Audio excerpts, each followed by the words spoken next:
Imagjinoni pak këtë scenar të përditshëm. Dikush hap televizionin ose blexon lajmet në telefon në mëngjes dhe sheh tituj të mëdhenj që ulërin çmimi i gazit natyror në bursë ka rënë me 30%. Një lajm i shkëlqyer në pamje të parë. Tamam, tingëllon si një lajm i mrekullueshëm. Por pastaj, në fund të muajit, vjen fatura e ngrohjes, zarfi hapet dhe shuma përfundimtare pothuajse nuk ka lëvizur fare. E qartë po. Dhe lind pyetja, si është e mundur kjo shkëputje kaq masive midis tregjeve globale dhe asaj që ndodh realisht në tryezën e kuzhinës? Për të kuptuar këtë paradoks të ftohtë matematikor, duhet të hulumtojmë pak më thellë. Është një rrjet i tërë që duhet zbërthyer. Sakt. Gjithçka fillon me një ngushticë strategjike në lindjen e nesme dhe përfundon në themelet e një infrastrukture krejtëre energjetike që është ndërtuar me një shpejtësi vërtet marramendëse. Kështu që sot në këtë analizë të thelluar ne do të shqyrtojmë arkitekturën e furnizimit me gaz në Gjermani, tani që jemi në prill të vitit 2026. Dhe për këtë kemi disa të dhëna mjaft solide. Po, baza jone të dhënave për këtë hulumtim janë raportet më të fundit analitike nga shoqata e industrisë së gazit dhe hidrogjenit në Gjermani, bashkë me shifrat zyrtare nga Agjencia Federale e Rjeteve ose Bundesnetzagentur. Tamam. Në rregull, atëherë le ta zbërthejmë këtë. Para disa vitesh i gjithë sistemi ngjante me një, si të thuash, një kështjell mesjetare, ku mbjetesa varrej nga një portë vetme. Nga një tubocion i vetëm praktikisht. Sakt. Dhe kur ajo portë u mbyll, gjithçka u desh të rishpikej nga e para. Kështu që pyetja e parë që më vjen ndërmend është, ku ndodhet tregu sot? Tani që plurja saj krize më në fund ka rënë, a kemi një ekuilibër të ri? Shiko, të dhënat flasin vërtet për një normalizim. Por dhe kjo është e rëndësishme, ky nuk është një kthim mbrapa në të kaluarën. Është një realitet tërësisht i ri, strukturor, domethënë nëse shohim numrat e sotëm, furnizimi për rreth 20 milion shtëpi që ngrohen me gazin Gjermani, është i stabilizuar plotësisht. Pra, nuk ka më frikë për ndërprerje emergjente? Jo. Qeveria madje ka ulur nivelin e alarmit në atë që quhet niveli i paralajmërimit të hershëm. Për vitin energjetik 2025 tregoi një detaj shumë domethënës. Çfarë saktësisht? Konsumi i energjisë primare pati një rritje shumë minimale, prej 0.1%. Duke arritur në rreth 2931 teravator, por... Prit, 0.1% është pothuajse pa përfillshme. Sakt, por konteksti këtu është ajo që ka vërtet rëndësi. Ky nivel konsumi mbetet afërsisht 15% më i ulët se në vitin 2021. Para fillimit të krizës, gazi vazhdon të mbajë peshën kryesore, rreth 26.9%. E kuptoj. Për sasia e përgjithshme energjisë që i duhet kësaj ekonomie për të funksionuar thjesht, ka rënë ndjeshëm dhe me sa duket përgjithmonë. Wow, këtu lind vërtet një pikë pyetje e madhe. Jam e habitur sepse një rënje prej 15% e energjisë primare nuk ndodh thjesht sepse njerëzit po fikin dritat kur dalin nga dhoma apo po ulin termostatin me 1 gradë. Jo, as pak. Kjo ngjan si një ndryshim themelor në mënyrën se si operon vetë industria, ose ndoshta reflekton një efikasitet të detyruar nga rrethanat, nuk e di. Gjithsesi, ne kemi këtë stabilitet të brendshëm tani. Kështjella është e fortë nga brenda. Por jashtë moreve të saj, rrogët e tregtisë mbeten disi të rrezikshme. Për shembull, kemi parë kohët e fundit mbylljen e ngushticës së Hormuzit për shkak të tensioneve atje me Iranin. Si ndikon një bllokim që ndodh mijëra kilometra larg në sigurinë e një vendi që duket se tashmë e ka zgjidhur krizën e tij të brendshme? Kjo është një pyetje e shkëlqyer. Mekanizmi i këtij ndikimi është tërësisht i lidhur me natyrën e tregeve të hapura.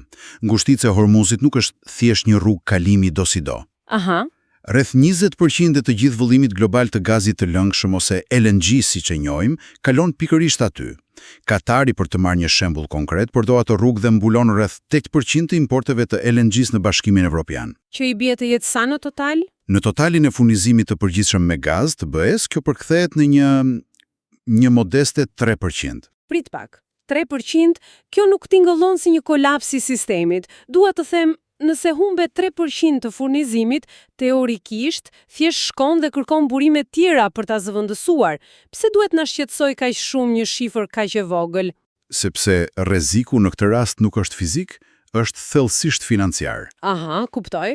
Në një treg global që është kaq i ndërlidhur, heqja e befte 20% të furnizimit përgjithshëm të LNG-s nga bota shkakton panik.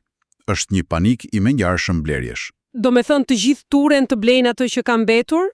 Tamam. Nuk do të thotë që një familje në Gjermani do të mbetet pa pritur pa ngrohje të nesërmen, absolutisht jo. Tregu gjithmonë e gjen gazin, por kur oferta ulet kaq ndjeshëm dhe kërkesa nga Evropa, nga Azia, nga pjesa tjetër e botës mbetet po një lloj, ose madje rritet. Sakt, ose rritet, atëherë të gjithë fillojnë të ofrojnë çmime shumë më të larta për sasinë e gazit që ka mbetur në qarkullim. Çdo anije që udhton nëpër oqeane në atë moment papritas vlen 3 fish ose 4 fish më shumë. Çmenduri. Kështu që goditja e një blokade në Hormuz nuk dihet asnjëherë si mungesë produkti fizik, por si një vale gjatë rritja e çmimesh, që pastaj reflektohet në inflacionin e energjisë afatgjatë. Gjeopolitika, do me thonë, dikton drejt për drejt vlerën e faturës finale. E qartë, edhe kjo ngre një tjetër dilemë në fakt. Nëse tregjet globale reagojnë kaq ashpër ndaj uljes së ofertës në një cep të botës, atëherë gjithë kjo strategji e re e pavarësisë evropiane bëhet fjalë thjesht për të hapur rrugë të reja që në fund të ditës gjithashtu kanë rreziqe? Patjetër që kanë. Sepse të dhënat tregojnë që Gjermania sot mbulon vetëm rreth 5% të nevojave me gaz nga prodhimi i saj i brendshëm? Asgjë, praktikisht. E vërtet, pjesa tjetër, plot 95% duhet të importohet. Pam në vitin 2025 se si partnerët tradicional mbanin peshën. Nëse nuk gabohem, Norvegjia dërgoi 44% apo jo? Sakt, Norvegjia 44%, pastaj Holanda 24% dhe Belgjika 21%. Përmendoj se zhvillimi më interesant këtu janë terminalet e gazit të lëngshëm, LNG-t. Diku tek mbi 105 teravator gaz u sollën përmes këtyre anijeve në vitin 2025. Që mbulojnë në rreth 10% të importeve totale. Eksaktësisht. Pra, duket sikur Evropa e ka braktisur atë modelin e bazuar vetëm te tubacionet për një model të ri të bazuar tek anijet. Është një transformim masiv dhe kërkon një infrastrukturë tepër të specializuar, që kur u hap terminali i parë në Wilhelmshaven në vjetor 2022, këto terminale lejojnë që gazi të blihet në formë të lëngshme nga SBA-ja, nga Norvegjia, nga Katari e me radhë. Edhe procesi vetë është mjaft i ndërlikuar apo jo? Jashtëzakonisht. Gazi duhet të ftohet në temperatura ekstreme që të lëngëzohet, kjo i azvoglon vëllimin. Më pas transportohet me këto anije gjigante dhe kur mbërrin në portet evropiane, kthehet sërish në gjendje të gazit për të futur në rrjetin kombëtar. Shiko, unë kam një paqartësi thelbësore këtu. Kemi dëgjuar shpesh të flitet për këto anije LNG dhe këto terminale, sikur na sollën pavarësinë absolute. Por nëse një anije në mes të oqeanit është totalisht e lirë të shkojë në portin e atij shteti që i ofron çmimin më të lartë, atë ditë a nuk e kemi gënjur pak veten? Dua të them, a nuk e kemi zëvendësuar thjesht një varësi nga një shtet që mund të na mbyllte fizikisht tubacionin me një varësi krejt të re nga tregtarët ndërkombëtar anonim? Kjo pyetje është mjaft e mprest dhe është ndoshta ndarja më e rëndësishme konceptuale e kësaj dekade kur flasim për politika energjetike. Si kështu? Sepse ne realisht nuk kemi eliminuar varësinë nga jashtë, por ama kemi ndryshuar llojin e rrezikut me të cilin po përbalemi. E kuptoj. Një tubacion fizik të krijon një lidhje simbiotike me një shtet të vetëm. Nëse ai shtet vendos ta përdoret të tubacion si mjet shantazhi, alternativat e tua në atë moment janë zero. Gazi thjesht ndalon. Dhe këtë e pam të ndodhte qartësisht. Sakt. Nga ana tjetër, një anije LNG të ofron atë që quhet fleksibilitet gjeografik. Sigurisht, të blesh në tregun e hapur të ekspozon ndaj luhatjeve të çmimeve. Nëse Kina ofron më shumë, tregtari i anijes do rrisë çmimet. Por dhe këtu është ndryshimi thelbësor. Ti gjithmonë ke mundësinë për të blerë. Mjafton të jesh i gatshëm të paguash më shumë. Tamam. Mjafton të paguash çmimin. Praktikisht kjo ekonomi ka vendosur se është më mirë të paguhet një prim sigurimi në formën e çmimeve ndonjëherë të luhatshme sesa të rrezikohet një ndërprerje plot dhe një shantazh. Bën sens. Për të kësaj, këto terminale shikohen edhe si një investim për të ardhmen, sepse nesër e njëjta infrastrukturë bazë mund të përshtatet për të importuar hidrogjen të lëndshëm. Aha, pra është një vizion afatgjat. Kjo logjike e pranimit të luhatjes së çmimit në këmbim të lirisë ka kuptim, por prapse prap, nëse të gjitha shtetet e Evropës dalin në të njëjtën kohë në këtë tregun e hapur dhe kërkojnë të blejnë gaz nga këto anije, a nuk rrezikojnë ata të konkurojnë ashpër me njëri tjetrin? Ky ishte një rrezik real në fillim. Dhe kjo më sillte një mekanizëm që më tërhoqi vëmendje në dokumentet tona të burimeve, platforma që quhet Aggregate EU. Po, ky mekanizëm u krijua pikërisht për të zgjidhur rrezikun e vetë shkatrimit ekonomik që the ti. Gjatë kulmit të krizës, Evropa e gjeti veten pikërisht në atë situatë. Vendet evropiane duke luftuar me njëri tjetrin. Sakt. Shtetet ofertonin kundër njëri tjetrit për të njëjtën anije gazi që lundronte në Atlantik. Dhe çfarë bëri kjo? I rriti çmimet në nivele komplet stratosferike. Që ishte tërësisht e panevojshme. Plotësisht. Platforma Aggregate EU erdhi së zgjidhje.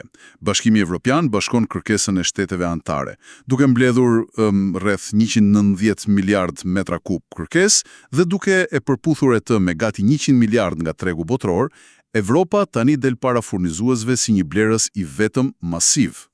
Që jep një fuqi negociuese shumë të madhe, besoj. Absolutisht. E kthen Evropën në një klient që dikton kushte, duke eliminuar atë luftën e brendshme të çmimeve. E jashtëzakonshme. Pra, shiko, kemi anijet që vijnë nga të gjitha anët.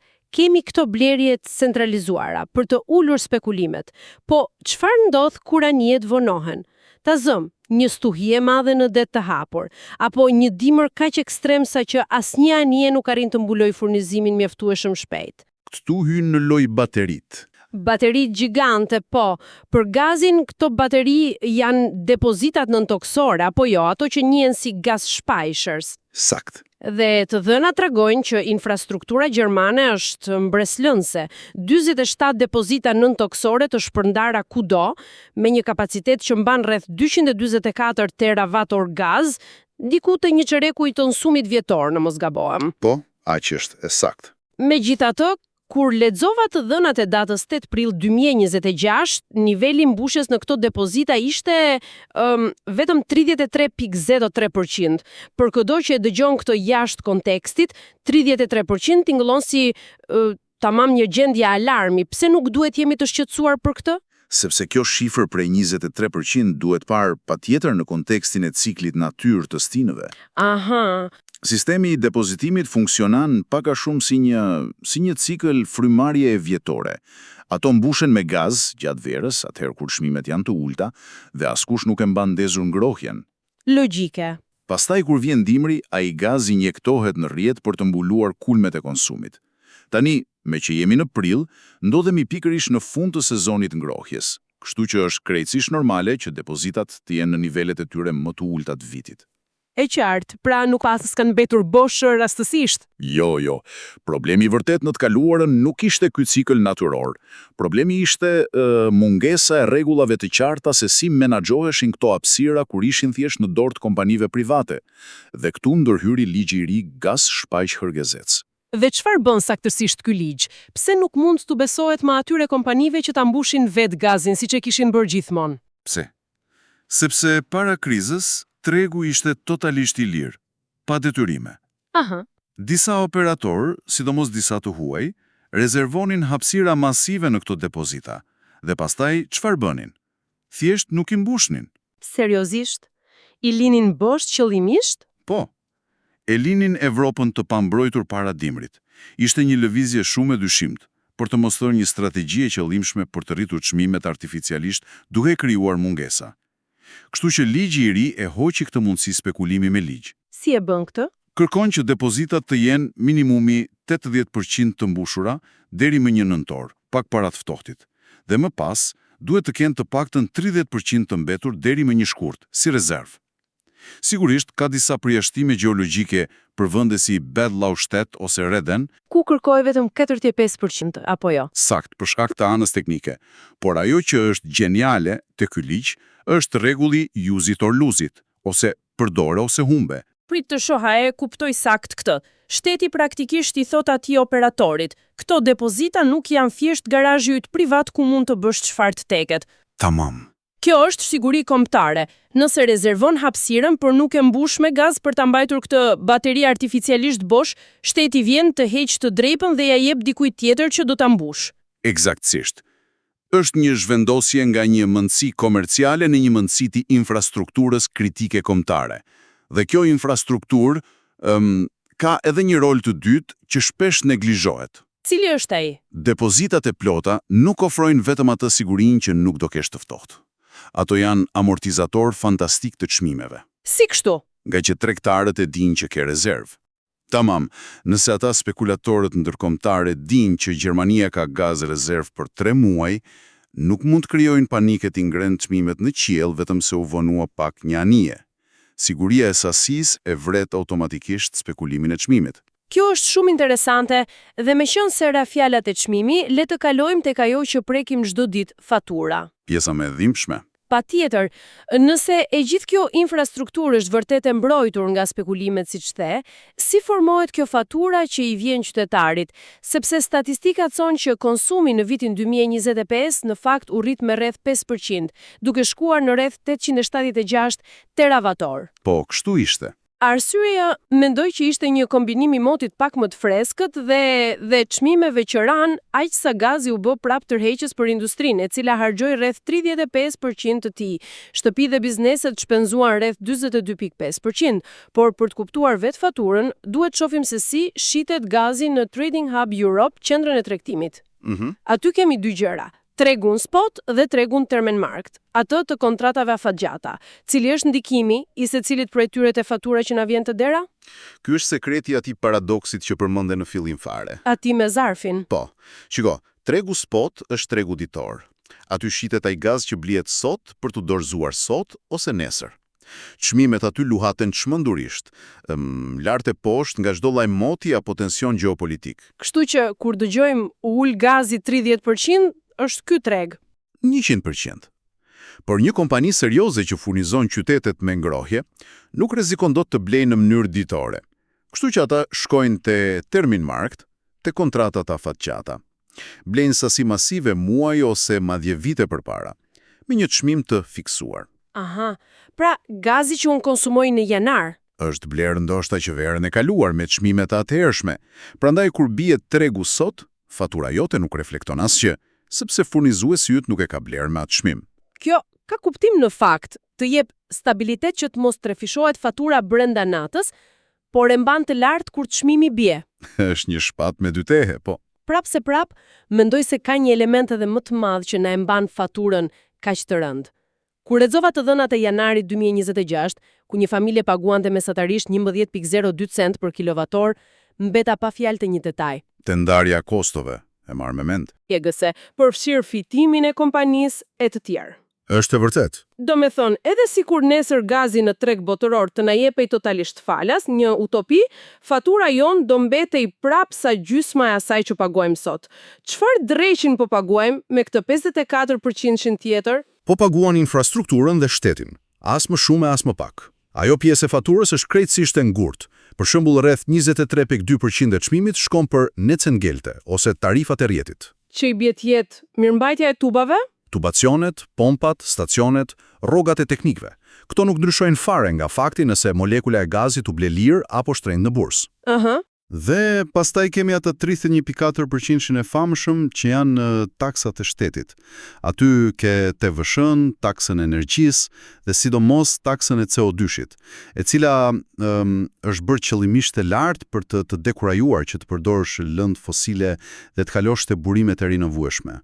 Është fikse një bilet treni, ta mendosh? Si bilet treni? Po, sepse kur blen biletjen e trenit, ti nuk po paguan vetëm rrymën apo karburantin e asaj dite, apo jo. Ti paguan për hekurudhën, për stacionet, sistemin e sinjaleve dhe taksat. Edhe si kur nafta e trenit jetë falas, hekurudha do prap para për të mirëmbajtur? Analogji e përkryer. Rrjeti i gazit kërkon të njëjtën kosto fikse mirëmbajtjeje për të qëndruar në gatishmëri. Në rregull, kjo i jep formë gjithë tablos.